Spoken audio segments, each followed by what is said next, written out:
Okay, everybody, let's take it from the top. No matter how many of these freaking Disney movies I watch, I am never prepared for how many feels they give me. You would think that after Coco, Up, Moana, and all of the Toy Story movies that I would be emotionally prepared for Encanto. Well, I was not. It was a beautiful and heartwarming film about empathizing with your family, and like the house in the film, there was a lot more about it than meets the eye. The big twist in the movie concerns Bruno. You know, the one where they make a really big deal about how they don't talk to him, even though they are talking to him. We don't talk about Bruno! Well, it turns out that not only is he not an evil Disney villain, but he also never left the house. Apparently, he had been living in the walls the entire time. This was a big surprise for everyone, except Dolores, that is. Thanks to her super hearing, she could hear him in the walls. This is briefly referenced by Dolores earlier in the film where she mentions that she can practically hear him.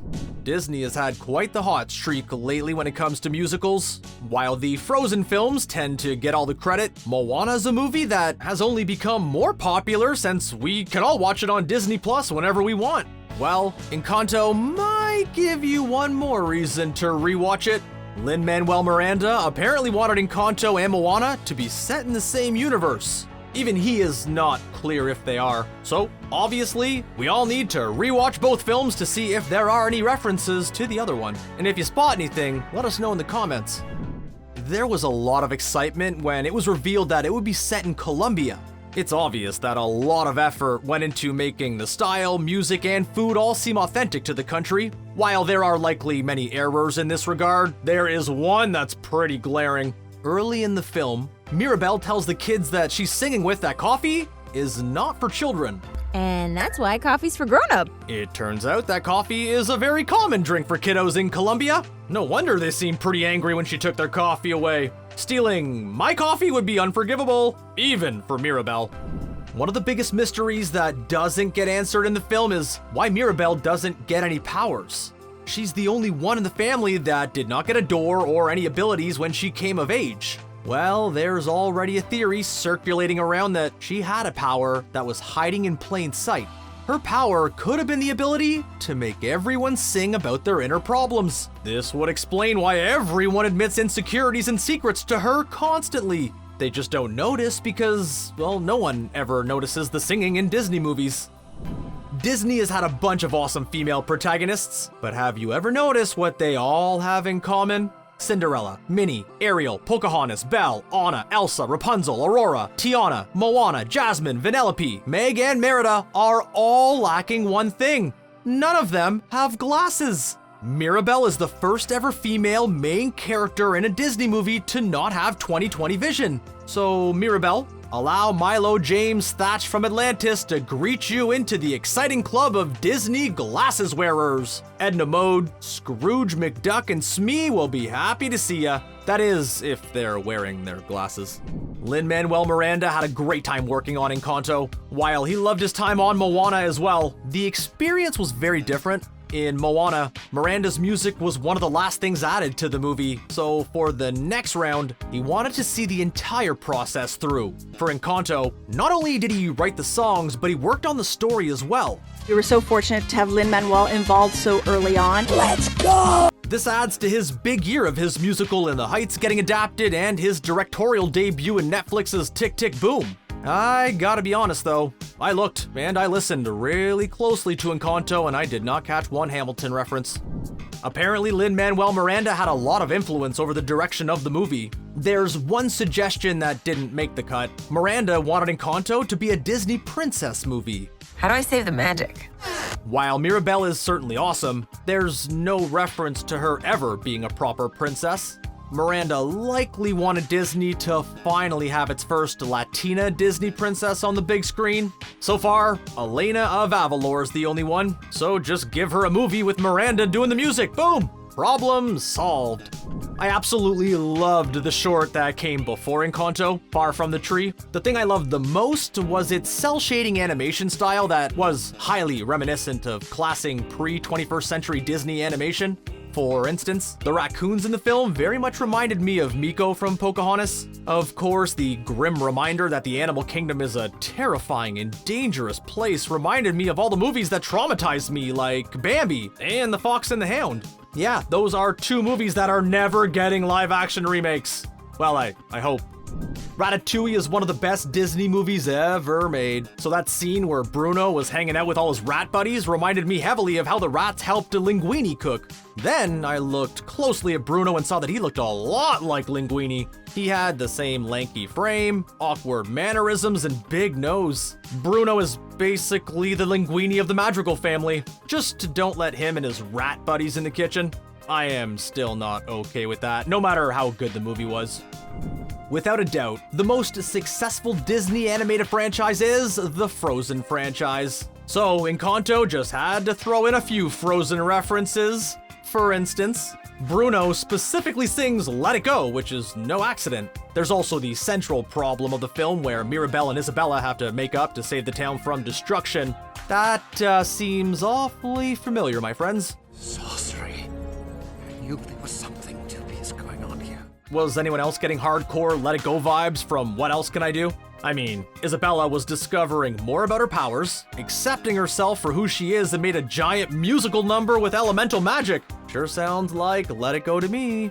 Stephanie Beatriz is the voice of Mirabel Madrigal. This is shocking news for pretty much anyone familiar with the actress. It's not that she doesn't have the necessary talent to lead a Disney film, but it's that her voice is nothing like everyone thought it was. Beatriz is mostly known for her role as Rosa Diaz on Brooklyn Nine-Nine. That character is about as far away as Mirabel as possible. There's behind-the-scenes footage to show how much fun I was having. Stephanie, yes! She also has a much lower voice that isn't actually her natural speaking voice. Mirabel is much closer to her natural intonation than Rosa is. This will likely upset everyone who wants Stephanie Beatriz to be Rosa Diaz even when the cameras are not rolling.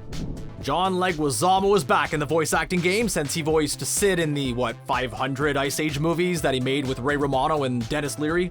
This time he appeared as Bruno, the weird Madrigal who could predict the future. While Leguizamo hasn't ever really broken out as a leading man, he had prominent roles in movies like Chef, Romeo and Juliet, John Wick, Moulin Rouge, and of course, the Oscar-winning classic that critics agree is 10 times better than Casablanca, Super Mario Bros. So, he can add Encanto to his very illustrious and very weird career.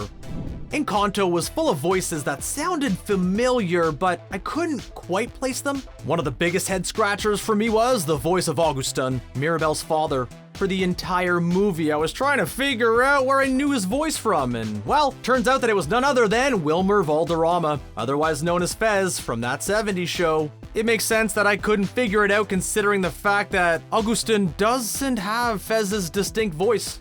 Hopefully this is the first of many Disney voice acting gigs Valderama can pick up.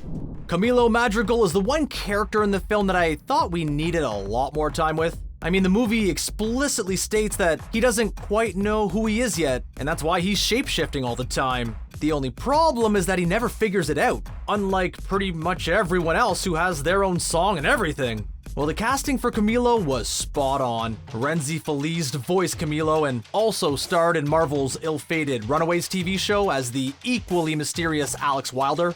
Of course, the even bigger mystery is whether or not Runaways is still canon in the MCU. Isabella Madrigal is described by herself and everyone around her as perfect in every way. So they would have to cast an actress who could really pull that off. That's why Diane Guerrero was the perfect choice for Isabella. She's most known for playing Maritza in Orange is the New Black. I mean, she was the perfect one in the prison, so it is perfect. If you're a fan of Guerrero's, you can catch her on her own show, Doom Patrol, which just closed out its 3rd season. Another animated Disney movie, another cameo from Alan Tudyk. While the actor is most known for his roles in Firefly and his new show Resident Alien, he's also built up quite the Disney resume. Ever since he portrayed King Candy in Wreck-It Ralph, I'm King Candy! he's appeared in every single movie Disney Animation has put out. Not the Pixar ones, specifically the Disney ones.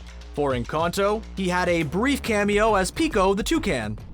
I noticed in the credits that there was a woman named Charise Castro Smith in the film as a co-director and a contributor to the story of Encanto. So naturally, I had to look her up. While this was her first movie, she's worked on TV shows like The Haunting of Hill House, The Exorcist, and Devious Maids. With those credentials, maybe she'll be the first director to make a Disney animated horror movie.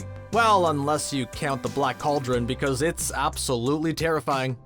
Directors Jared Bush and Byron Howard both worked on Encanto. This wasn't either of their first rides making a Disney film either. The two worked together on Zootopia as well. They directed that film in 2016, which landed them the gig of working on Encanto. Chances are we'll be seeing them again in 5 or 6 years working on another certified Disney classic. I mean, I hope they're in line after the creators behind Raya and the Last Dragon. That movie needs a sequel really bad. At the very least, it should get a Disney Plus show, right? Luisa's song was full of references and jokes about other properties. The one that made me laugh the most was how the donkeys in the background were playing violins while the ship was going down, like that one scene in Titanic. Ooh. Okay. She also made herself out to be Atlas, the guy who holds the entire world on his back in Greek mythology. Speaking of Greeks, the most prominent reference was when Luisa compares herself to Hercules and fights against Cerberus. This Cerberus looks remarkably similar to the one from the Hercules movie. While this was awesome, I'm very upset that the muses from Hercules were not hanging out in the background. Luisa spends a lot of time specifically comparing herself to pretty much every strong character who has the weight of the world hanging around their shoulders. This was done to point out in visual language how much pressure the entire family puts on her to be the strongest both mentally and physically.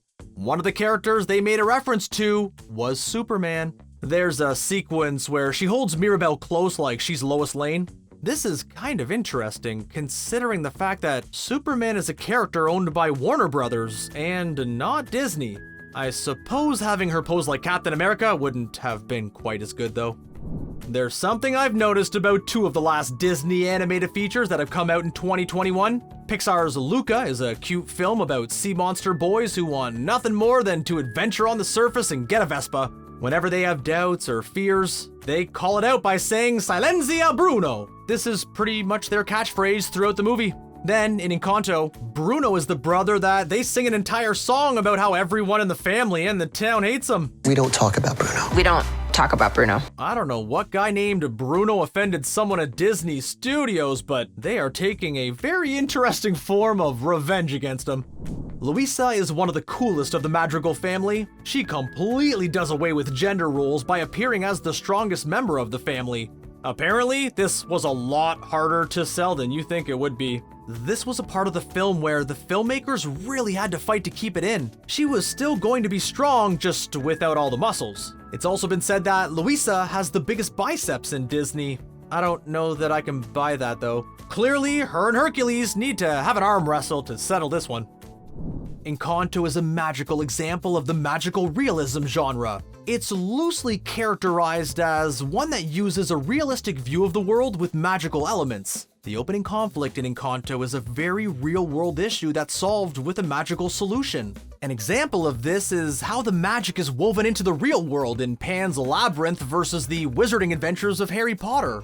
It makes sense that, given Encanto's Colombian setting, it would be in this genre. Colombian writer Gabriel Garcia Marquez frequently wrote magical realism and used a golden butterfly. If there was one film that Encanto reminded me of, it was not Coco like the marketing for the film wants to suggest. No, this was basically a really happy, fun version of the curse from Beauty and the Beast. Think about it, all of the residents of a house are changed, and that change hinges on a magical item. While the rose in Beauty and the Beast is an omen, the candle in Encanto represents hope. These 2 movies are like 2 sides of the same coin. Both conflicts are only solved when the characters are empathetic with one another and embrace love. Disney animation is still chugging along into the future. For instance, in 2022, the movie Turning Red will premiere. It's about a young girl who starts turning into a red panda every time she has an emotional outburst. It's basically Pixar's take on The Incredible Hulk. Then there's the Lightyear film that will tell the origin story of the Buzz Lightyear character that the toy's based on. Finally, we have Searcher Clade from Disney Animation Studios, which is still being kept under wraps. So prepare yourself for more Disney magic and likely Alan Tudyk cameos in the years to come. So, can they go ahead and drop Encanto on Disney Plus? I really want to be able to watch it whenever I want.